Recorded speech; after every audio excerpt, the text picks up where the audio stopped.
Assalamualaikum warahmatullahi wabarakatuh. Kenalkan, nama saya Misin Jalnubun. Di sini saya akan menjelaskan sedikit tentang pembenihan ikan hias diskus yang disusun oleh 1. Indasari Sanduan, 2. Misin Jalnubun. Yang pertama, proses pemilihan induk ikan. Ikan diskus dapat dikembangbiakkan pada pH optimal 6,2 atau sedikit asam. Ikan diskus merupakan ikan yang memilih pasangannya sendiri. Pemilihan induk jantan betina sebaiknya ditempatkan beberapa ikan diskus pada suatu akuarium. Kemudian, perhatikan beberapa ikan diskus yang selalu berenang bersama-sama. Kemudian, ikan diskus dipisahkan dengan ikan yang lain. Untuk satu akuarium, sebaiknya tempatkan 4 ekor ikan diskus dengan perbandingan 1:1. Yang kedua, persiapan wadah. Yang pertama, ukuran akuarium yaitu 75 x 35 x 35 cm dengan suhu 28-30 Celcius. Jumlah telur 50-350 butir. pH 5-6 ppm. Isi air dengan kedalaman 25 cm. Kemudian masukkan daun ketapang sebanyak 1 lembar dan 1 sendok garam non-yodium. Diamkan selama 3 hari. Yang berikut, pembenihan ikan diskus. Masukkan induk diskus yang berpasangan ke dalam akuarium. Pemberian aerasi atau filter. Berikut, pasang paralon atau pot di dalam akuarium untuk menampilkan telur. 4. Telur yang baik akan menetas setelah 60 jam. Yang kelima, setelah telur menetas, bersihkan larvanya. Lalu, pindahkan ke tempat yang aman dan bersih beserta induknya. 6. Setelah 3-4 hari, larva diskus ini sudah dapat berenang dan mulai mengelayuti induknya sambil mengisap lendir-lendir yang ada di sekujur tubuh induknya sebagai makanan utama. Yang ketujuh, diskus setelah berumur 1 minggu baru bisa diberi makan berupa kutu air atau larva artemia. Yang berikut, pemijahan ikan diskus. Proses pemijahan ikan diskus dimulai dari pemilihan bibitan induk yang baik dengan syarat-syarat. 1. Tidak cacat. 2. Aktif. 3. Sehat. 4. Berumur lebih dari 1 tahun dan ukuran badannya proporsional. Biasanya, ikan diskus akan memilih sendiri pasangannya, dan setelah menemukan pasangannya, baru pasangan ikan diskus jantan dan betina itu dipisahkan dari kelompok dan ditempatkan di akuarium pemijahan. Proses pemijahan biasanya terjadi selama 2 minggu, dan dalam 1 bulan, ikan diskus betina mulai bertelur. Yang berikut, pemeliharaan larva. Pertama, pemeliharaan larva secara alami. Telur yang dijaga oleh induknya pada saat penetasan. 2 hari setelah menetas, larva diskus sudah dapat bergerak meskipun belum terarah. Larva diskus akan menempel pada induk untuk memakan lendir yang dihasilkan induknya. Hal ini berlangsung selama 5-7 hari. Kemudian, setelah berumur 1 minggu, mulai diberi makan makanan hidup yang berupa Naupli artemia sampai diskus bisa memakan kutu air. Baru dihentikan dan diganti dengan pemberian cacing darah sampai ikan dewasa atau berumur 1 bulan. Yang berikut, pemeliharaan larva secara buatan. Larva yang sudah dapat berenang dipindahkan ke dalam baskom plastik dengan cara difison. Secara perlahan-lahan, larva yang ada di baskom dimasukkan ke dalam akuarium pemeliharaan larva. Pada tahap awal, makanan yang diberikan adalah kuning telur yang sudah direbus, dicampur dengan roti vera yang sudah dikeringkan. Bila akan diberikan pada larva, harus dicampur terlebih dahulu dengan putih telur, agar makanan tersebut lebih lama menempel pada pinggir media pemeliharaan. Makanan diberikan 12 kali sehari atau dilakukan setiap 3 jam sekali selama 2-3 hari. Sehingga larva bisa diberi makan artemias sampai diskus bisa memakan kutu air baru dihentikan dan diganti dengan pemberian cacing darah sampai ikan dewasa atau berumur 1 bulan dengan ukuran 1 sampai 1,5 inci. Yang berikut, pemeliharaan benih. Wadah pada pemeliharaan benih sama dengan wadah pemijahan dengan pemeliharaan larva. Pertama, akuarium diisi dengan air sehingga setelah filter dipasang kemudian diberi garam 5 ppt dan diangin-anginkan selama 24 jam. Kedua, benih diskus yang berumur 2 minggu dipindahkan ke akuarium pembibitan. Ukuran bijinya adalah 1 atau 2 inci. Ketiga, benih diserep dengan hati-hati, dilapisi dengan saringan halus. Setelah ibu dilepaskan, benih dimasukkan ke dalam ember bervolume 5 liter yang diisi dengan air. Kemudian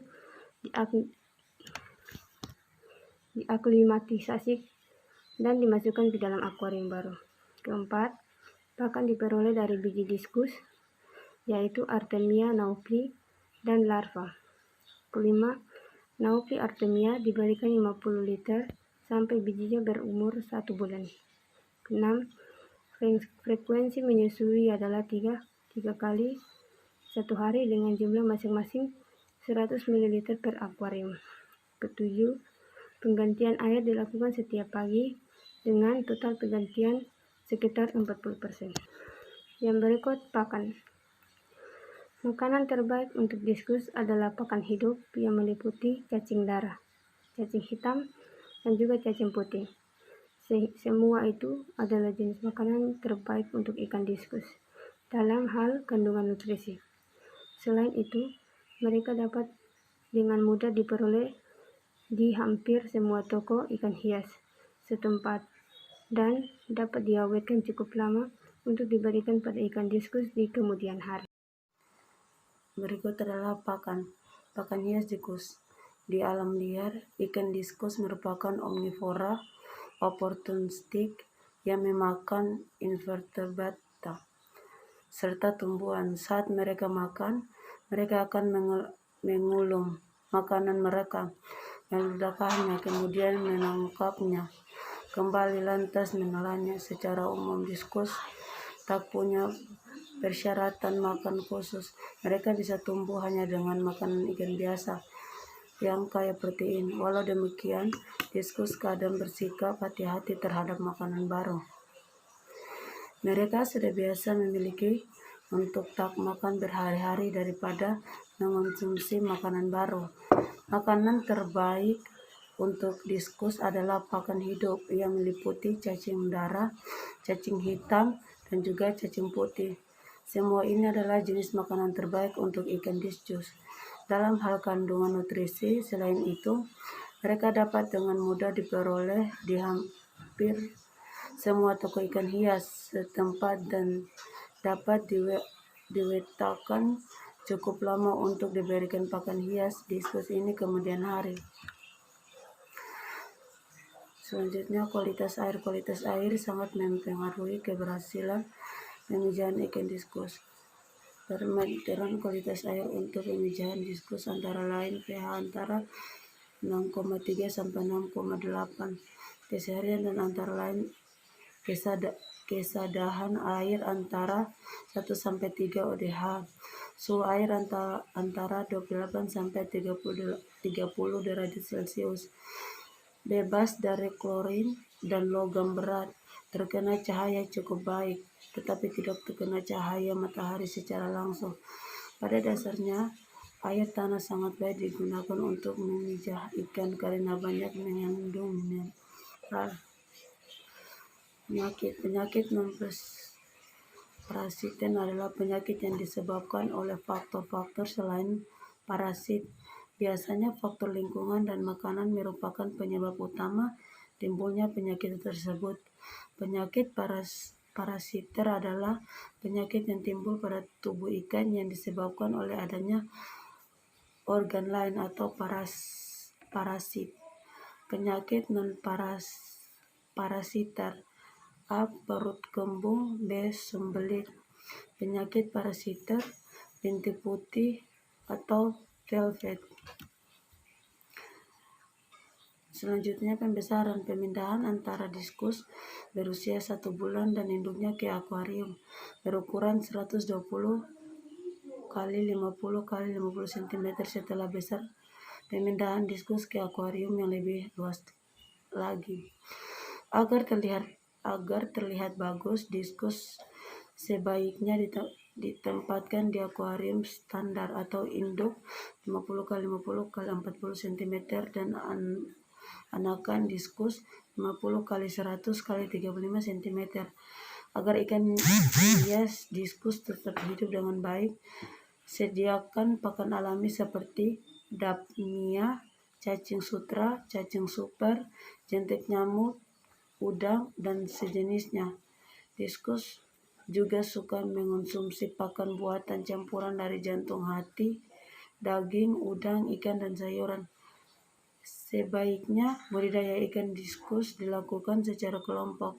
Budidaya secara kelompok ini lebih efektif dan efisien. Budidaya secara kelompok juga memudahkan proses pemesaran dan distribusi ikan hias. Selanjutnya, panen dan penjualan. Ukuran 4 cm atau berumur sekitar 3 bulan ikan diskus sudah dapat dijual. Untuk menyalurkan produksi ikan hias terdapat 3 jenis pasar ikan hias, yaitu pasar perdagangan besar atau pengumpul, pasar eksportir, dan pasar pengecer atau konsumen.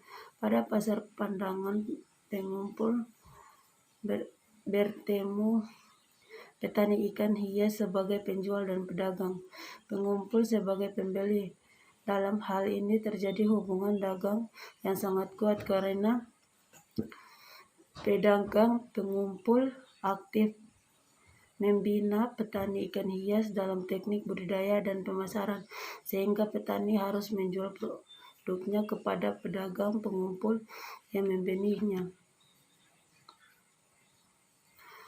Mungkin itu saja hasil dari tugas kami. Akhir kata saya ucapkan wassalamualaikum warahmatullahi wabarakatuh.